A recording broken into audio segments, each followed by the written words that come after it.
नमस्कार। राजस्थान में जो रामसर साइट्स नई जुड़ी है वो तो सबके अभी तो चर्चे हैं, चारों तरफ तो ध्यान भी रहता है कौन सी है, लेकिन इसके ऊपर ध्यान रख के कि रामसर साइट होती क्या है और ये रामसर क्या है, साइट्स क्यों बनाते हैं, क्या इनकी उपयोगिता है, ये हमें पता होना चाहिए। तो आज सबसे पहले आप देखें कि राजस्थान में अब तक क्या हुआ है, क्या हो गई है आर्द्र नम भूमियाँ। जो रामसर साइट है उसका मतलब वेटलैंड है। क्या होती है आर्द्र भूमि? तो सबसे पहले हमें आर्द्र भूमि समझनी चाहिए कि आर्द्र भूमि एक ऐसा स्थान है जहाँ पर पानी होता है ना, ऐसा नहीं बहुत गहराई में जाके होता है, ऐसा भूखंड जो थोड़ा उथले पानी से ढका हुआ हो। ठीक है, तो आर्द्र भूमि एक ऐसा क्षेत्र होता है, आपको मैं बताऊं, जो जल पर्यावरण या वहाँ के पौधे हैं, पशु हैं, उनके जीवन को नियंत्रित करने वाला एक प्राथमिक कारक होता है। अगर अपन इसकी डेफिनेशन को देखें कि वेटलैंड क्या होता है, तब जाकर के हम रामसर साइट पे जाएंगे। तो स्थलीय और जलीय जो पारिस्थितिकी प्रणालियों के बीच का संक्रमणकालीन जो भूमि होती है वही क्या कहलाती है, वेटलैंड कहलाती है। तो अपन इस पे भी चलते हैं कि आपकी परिभाषा भी आपको क्लियर हो जाए। आर्द्र भूमि, सबसे पहले राजस्थान की रामसर साइट कर रहे हैं, तो रामसर साइट को समझने के लिए रामसर साइट्स पढ़ेंगे आज अपन। तो सबसे पहले रामसर कन्वेंशन की बात आएगी, है ना। तो यहाँ अपन लेते हैं कि ये क्या है, बात करेंगे बाद में, लेकिन पहले ये समझ लो आर्द्र भूमि क्या होती है। पहले आर्द्र भूमि या वेटलैंड जिसको कह रहे हैं, तो आर्द्र भूमि क्या है, ऐसा स्थान जहाँ पर जल क्या होता है, आमतौर पर सतह पर होता है। ऐसी भूमि जो उथले पानी से ढकी हो। ये बहुत ही सिंपल परिभाषा है कि ऐसी भूमि जो उथले का मतलब समझते हो ना, उथले पानी से ढकी हो, ना उस पे ऐसा हो कि जल ही जल हो और ना उस पे ऐसा हो कि भूखंड ही भूखंड हो। तो आप ये ध्यान रखो, ये एक ऐसा संक्रमणकालीन स्थान है। कौन सा? स्थलीय और जलीय, जल और भू के बीच में। मैं यहाँ बता देती हूँ, जलखंड व भूखंड के बीच का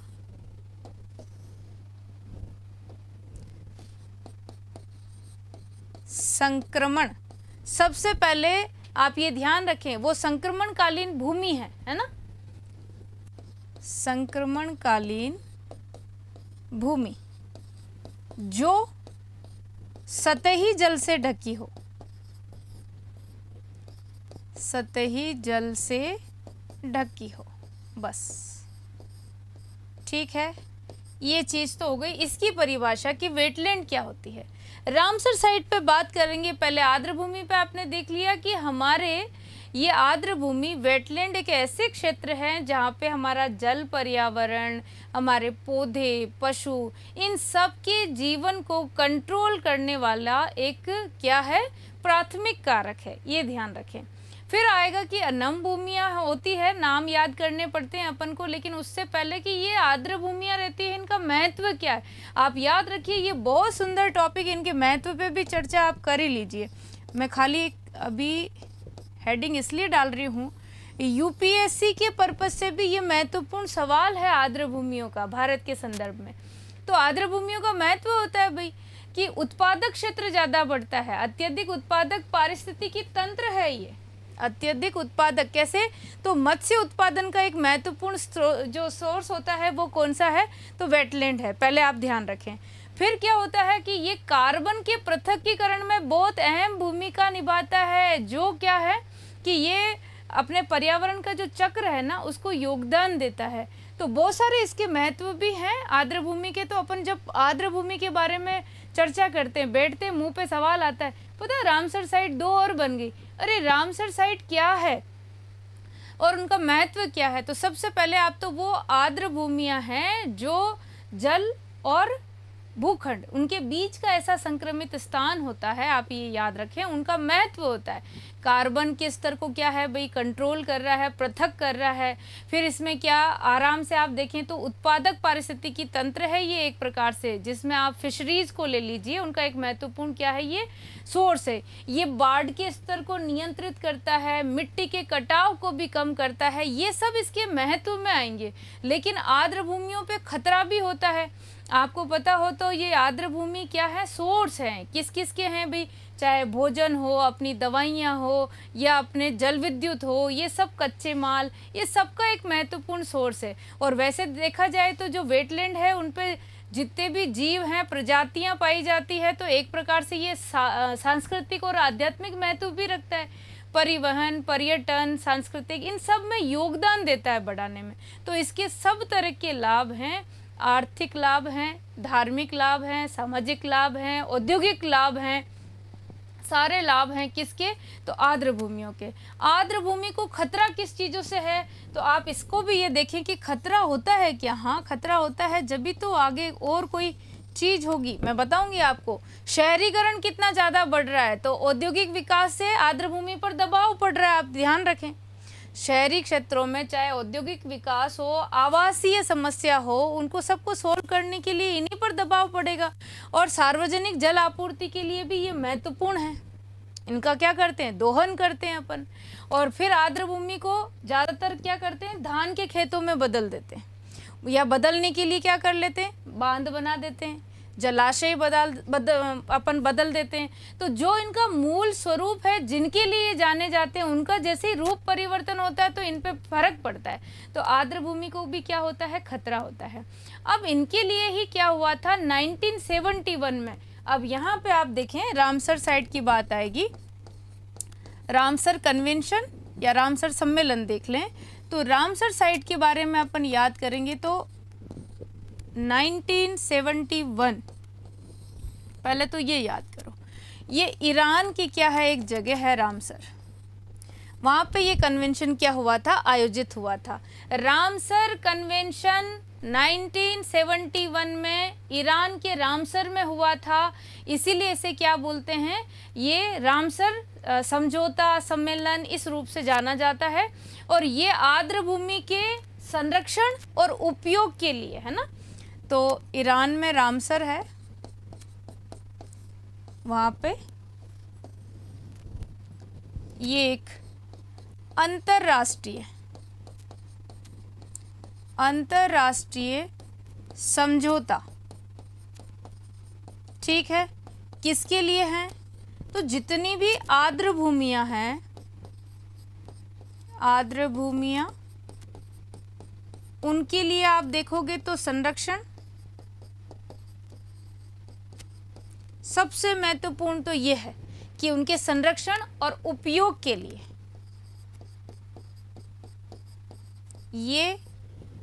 ये सम्मेलन हुआ था। तो अपन क्या कह देते हैं उस स्थान को, उस आर्द्र भूमि के लिए हुआ था ना, तो आर्द्र भूमि के लिए कह देते हैं, तो उसको अपन वेटलैंड नहीं बोल करके रामसर साइट बोल देते हैं। हाँ, रामसर कन्वेंशन जो हुआ था उसमें बहुत महत्वपूर्ण स्तंभ बनाए गए कि आर्द्र भूमियों का एक तो बुद्धिमानी के साथ में क्या हो, उपयोग हो, आर्द्र भूमियों का जो प्रबंधन है वो बहुत बेस्ट तरीके से होना चाहिए, और इन सब के लिए अंतर्राष्ट्रीय सहयोग होना चाहिए। आप देखिए, जब 1971 में ये सम्मेलन हुआ, भारत ने साइन कब किए, तो भारत इसका पक्षकार कब बना, तो याद रखिएगा कि 1982 में भारत इसका क्या बना, हस्ताक्षर भारत लिख देती हूँ, भारत साइन लिख दो आप तो इस समझौते पर, ठीक है। और दूसरी बात, विश्व आर्द्र भूमि दिवस भी मनाया जाता है। आप ये भी ध्यान रखिएगा कि इसकी ये जो सम्मेलन है ना, वो फरवरी में ही हुआ था। तो 2 फरवरी को यादगार दिवस वर्षगांठ में मनाने के कारण 2 फरवरी को क्या मनाया जाता है, विश्व आर्द्र भूमि दिवस। ये कब से मनाया जाने लगा, तो आप ध्यान रखो, ये हुआ सम्मेलन तो कब था, 71 में, और 1997 में क्या है, इसका ये दिवस मनाया जाने लगा। ये भी लिख लेते हैं, विश्व आर्द्र भूमि दिवस 2 फरवरी कब से मनाया जाने लगा? तो इसको 1997 आप याद रखें। ठीक है, ये तो एक बात हो गई। अब आर्द्र भूमियों के लिए बना रहे हैं तो कितनी बनी है इसमें आप ध्यान रखिएगा। भारत में यदि हम बात करें तो अभी तक तो 91 साइट है 2025 तक। और वैसे ज़्यादातर किन राज्यों में है ये साइट्स? अपने जैसे राजस्थान में 4 हुई, वैसे बहुत सारी जगह भी हुई होगी। तो सबसे पहले तो आप ये याद रखिए कि भारत की पहली रामसर साइट कौन सी है। तो पहली रामसर साइट की बात आए, फर्स्ट भारत की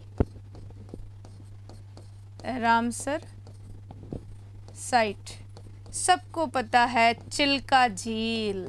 कहाँ है? ओडिशा, चिल्का झील सबसे पहली, भारत की सबसे पहली। अच्छा, भारत की सबसे बड़ी पूछ ली जाए रामसर साइट, ये वैसे 1981 में घोषित हुई थी। और सबसे बड़ी यदि पूछी जाए कि आर्द्र भूमियों में सबसे बड़ा कौन है, तो आप सुंदरवन याद रखिए। पश्चिमी बंगाल के अंदर सुंदरवन जो आर्द्र भूमि है वो सबसे बड़ी है। तो ये आपके परीक्षा की दृष्टि से पूछे जाने वाला सवाल। फिर से IM पे लगा देती हूँ, इस IM पे से आपको बहुत प्यार है वैसे। सबसे बड़ी, ये तो पहली हो गई, हाँ, प्रथम बनी ये चिल्का झील। सबसे बड़ी कौन सी है? तो सुंदरवन, सुंदरवन। और कहाँ है सुंदरवन? वेटलैंड कहाँ है? तो आपको पता ही है, वेस्ट बंगाल। अब एक सवाल और महत्वपूर्ण, फिर राजस्थान पे आएंगे, आपका IM पिन निशान कि सबसे बड़ी है तो फिर सबसे छोटी भी होगी। बिल्कुल होगी। हिमाचल प्रदेश के अंदर है, रेणुका नाम से आपने झील का नाम सुना होगा। तो रेणुका वेटलैंड क्या है? सबसे छोटी, रेणुका झील। रेणुका, सूरजताल सुना है ना आपने, ये ओडिशा में है। चिल्का झील सबको पता है। अब सबसे अधिक ये अंतर्राष्ट्रीय समझौता है, अपने UK में सबसे ज़्यादा स्थल हैं, फिर मैक्सिको में है, ये आप ध्यान रखिएगा। तो रामसर साइट क्या है? ये तो अपनों ने देखा कि एक कन्वेंशन है जो आर्द्र भूमियों के संरक्षण, उनके उपयोग के लिए है, जिस पर भारत ने भी क्या कर दिए? साइन कर दिए। कब कर दिए? तो ये आपने वहाँ से याद कर लिया। फिर विश्व ये नमभूमि जो दिवस मनाया जाता है वो कब मनाया जाता है? 2 फरवरी को। कब से मनाया जाने लगा वो भी आपने देख लिया। लेकिन ये जितनी आर्द्र भूमि होती है ना, उनका एक रिकॉर्ड होता है। वो रिकॉर्ड किस में रहता है? तो याद रखिए, एक मॉन्ट्रेक्स रिकॉर्ड आता है। अब मॉन्ट्रेक्स रिकॉर्ड क्या होता है, उसका उद्देश्य क्या है, उसमें किन चीज़ों पर ध्यान दिया जाता है, तो आप इसको भी बड़े ध्यान से देखिए। फिर राजस्थान में अपन बताएंगे कि क्या क्या चीज़ें हैं। तो मॉन्ट्रेक्स याद रखिए एक बार।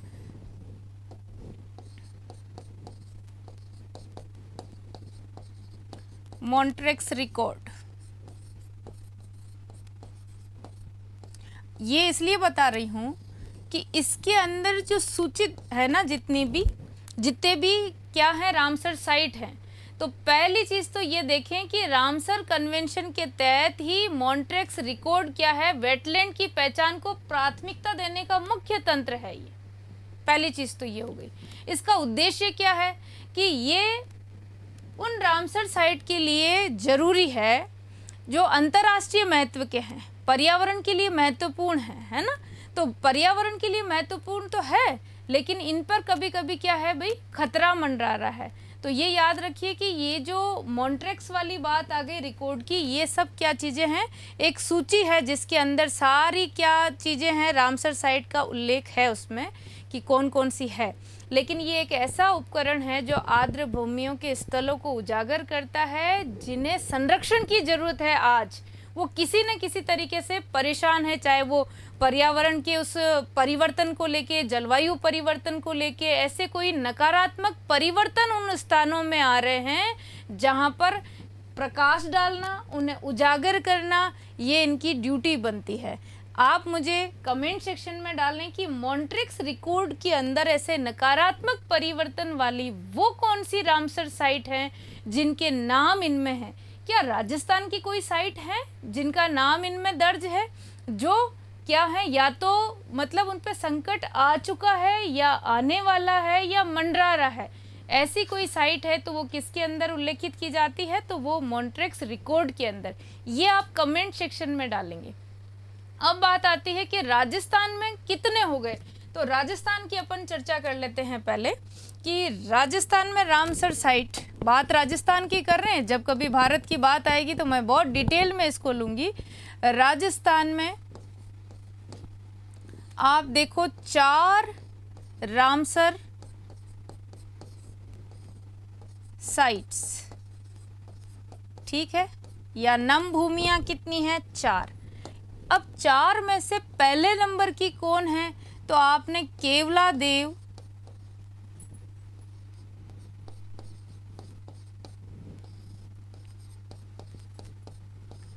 घना राष्ट्रीय उद्यान का नाम सुना होगा, सुना है ना केवलादेव का। तो केवलादेव क्या है भाई, अपने नम भूमि में आती है। कब बना था, तो ये 81 की बात है। ये भी अपन को याद होना चाहिए, 1981। अपन सेकंड नंबर की बात करेंगे तो आपको सांभर झील नाम आएगा। ये कब बनी, तो ये 1990 में बनी, ठीक है, 90 में इसको बना दिया गया। तो राजस्थान में ये तो पहले ही पता है, लेकिन विश्व आर्द्र भूमि दिवस आपने देखा, थीम भी होती है उसकी और रिकॉर्ड भी होते हैं। तो अभी प्रयासरत बहुत पहले से ही होती है संस्थाएं। तो आप देखिए कि अभी राजस्थान सरकार में अपन इन चीज़ों को देखें कि ये रिकॉर्ड जो बनता है ये सरकार किसके द्वारा, तो वैसे 5 जून जो विश्व पर्यावरण दिवस था ना, उस पर केंद्रीय पर्यावरण मंत्री, नाम आप कमेंट सेक्शन में डालेंगे, नहीं तो कोई बात नहीं, सर्च करके डाल देंगे, मैं ही बोल देती हूँ। तो 5 जून को विश्व पर्यावरण दिवस के अवसर पर केंद्रीय पर्यावरण मंत्री भूपेंद्र यादव के द्वारा ये घोषणा की गई, कितनी, कि भारत में अब तक कुल कितनी साइट्स हो गई है, तो भारत की, यहाँ पे मैं लिख देती हूँ, 5 जून 2025 विश्व पर्यावरण दिवस, इस अवसर पर ये घोषणा हुई। तो उसमें बताया गया कि 2025 तक भारत में क्या हो गई, 91 ये साइट्स हो गई, और राजस्थान में 2 न्यू ऐड हो गई। अब ये 2 न्यू कौन सी है, इसके महत्व को जानने के लिए इसका कलर चेंज कर देते हैं, और तीसरे नंबर पर अपन लिखते हैं खींचन। और खींचन का नाम आते ही तो अब तो फलोदी जिले में ही आएगा, पहले फलोदी जोधपुर पढ़ा करते थे। खींचन फलोदी का नाम आते ही तो कुर्जा के हिलोरे हृदय में उठने लगते हैं, है ना। तो खींचन फलोदी, और चौथा अपना बनेगा मेनार गांव, कहाँ है, उदयपुर में, मेनार उदयपुर। ये दोनों ही न्यू रामसर साइट्स हैं, 5 जून को घोषणा हुई और 2025 में ही बनी। ऐसे राजस्थान में कितनी साइट्स हो गई, 4 हो गई। अब आप याद रखें कि ये 4 आपने जैसे ही देखा कि केवलादेव घना पक्षी विहार के बारे में आपने सुना, अपन देखते हैं वहाँ पे कि साइबेरियन सारस खूब सारे आते हैं ना, मैं आपको बता ही देती हूँ। देखो देखते कितनी सारी प्रजातियां, इवन आपने देखा होगा कि पक्षी वैज्ञानिक आपने नाम आता है किसका, डॉक्टर सलीम अली का। यही क्या किया था आपने, सारे उनके क्या चलते रहते थे, रिसर्च। यहाँ पे साइबेरियन सारस खूब आते हैं, प्रवासी पक्षी जो आगे आएंगे। तो केवलादेव क्या है, अपने आप में पहली अपनी क्या है, वेटलैंड है राजस्थान में, याद रखिए, जो साइबेरियन सारस के लिए जानी जाती है। फिर से मैं कह रही हूँ कि ये एक ऐसा भूखंड होता है जिसके ऊपर जलराशि होती है लेकिन उथली होती है, सतही होती है, गहराई उसमें नहीं होती है। तो पहला अपना कौन सा आ जाएगा, केवलादेव। आप केवलादेव नाम भरतपुर याद रखिए ऐसे। और दूसरा आएगा अपना सांबर। ये जगह जगह आपको ऐसे दिख रहा है, ये बहुत सारी स्पीसीज है, डॉक्टर सलीम अली की तो पुस्तक ही है स्पीसीज, है ना। तो ये सब जगह मानव के लिए भी, पशु के लिए भी, उनका जीवन चक्र इस आर्द्र भूमियों पर निर्भर होता है। आप ये बात जरूर याद रखिए। फिर सेकंड अपन चलते हैं, सांभर की अपन बात करते हैं। तो सांभर में भी आप देखिए, हालांकि 2019 का वर्ष सांभर झील के लिए बड़ा दुखदायी रहा, बहुत ही दुखद घटना लेकर के आया, जिसमें अपन सब जानते हैं। ये देखो, तो ये सांभर झील में जब अपन देखेंगे तो एक एवियन बोटुलिज्म, आपने क्या सुना है, संक्रमण बीमारी सुनी थी ना, जिसमें कितने पक्षी मारे गए थे। तो सांभर झील 1990 की सेकंड क्या है, वेटलैंड है, ये आपको ध्यान रखना पड़ेगा।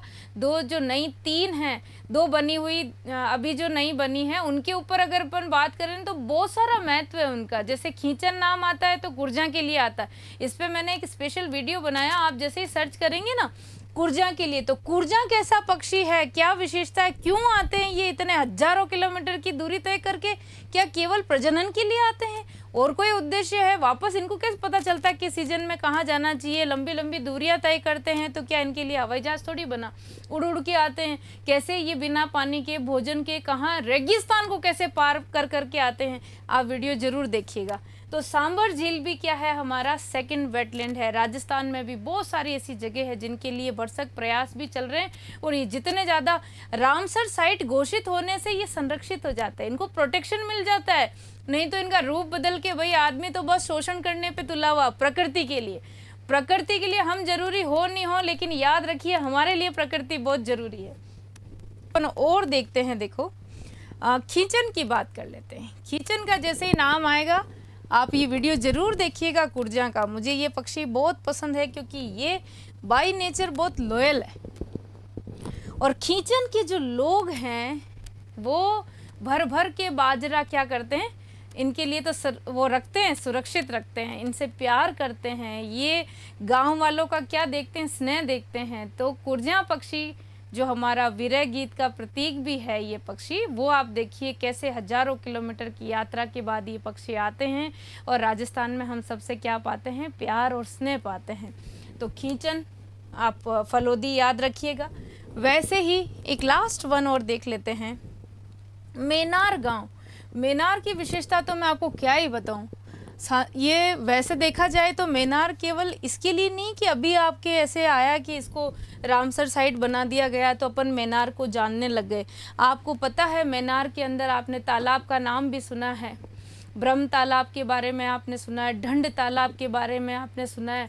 यहाँ पे क्या है, साइबेरियन क्रेन भी है, यहाँ पे ग्रेटर फ्लेमिंगो भी है, और यहाँ के ये वैसे क्या कहलाता है, विलेज ऑफ बर्ड्स, पक्षियों का गांव, क्योंकि यहाँ पे भी ग्रामीण, आप ये समझ लो फोर्स है ग्रामीणों की, एक तरीके से इनकी सुरक्षा के लिए, इनकी रक्षा के लिए, इनसे प्यार करने के लिए, दुलार करने के लिए।